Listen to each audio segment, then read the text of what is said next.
This video is for ninth graders near the end of October. This should be about your last personal project work day in October.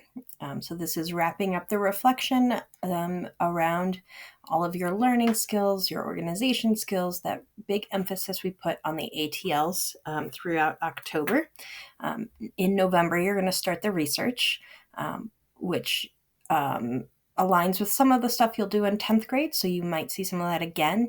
But remember, we're expanding and growing all of our skills for each year, so it gets a little bit harder. But if you learn the skills in ninth grade, 10th grade won't be as scary. So make sure that you're doing all of these steps. They really do help and build on each other year to year in your time at Alameda. So today, you are going to look at that list of ATLs, the approaches to learning, and select areas that are your strengths, reflect on them, and things that you're going to work on this year.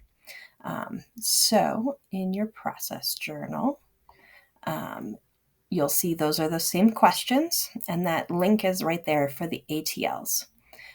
So I highlighted some that might reflect really well on the personal project. So I think there's some around being able to accept and give feedback that you might think about. Are you good at it? Are you not good at it? Is that something you're going to work on this year as you work through the project, especially if you're doing your project with a partner? Taking responsibility for your own actions. If you are not prepared for a class and you don't have your Chromebook or your charger, are you taking responsibility to do your process journals by hand and make sure you get those typed up at a later date when you do have a charger or a friend could lend you a charge cable? And advocating for your own rights, your needs, speaking up when you're confused and need help and don't understand something. That is really an important skill to have, especially as you get into the higher grades at Alameda, to be able to speak up and tell your teacher you need help with something. I think a lot of students will probably pick from category 3, the self-management and your organization skills, because this is such a long-term project.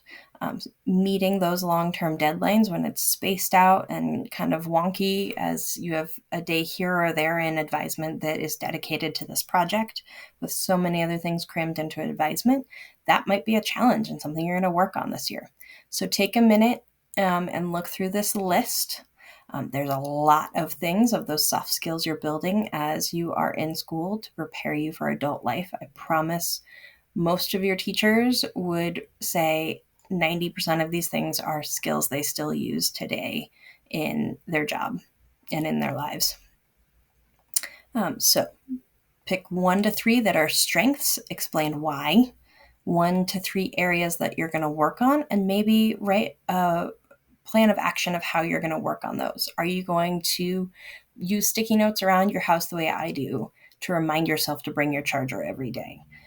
If coming prepared is a challenge for you. And then how do those ATLs apply to your project, and how do they help you with your project? So if you're working on meeting long-term deadlines, how are you going to make sure that you're growing that skill so that this project is successful for you?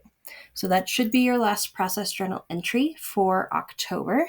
As you can see, in November, we're going to start looking at research.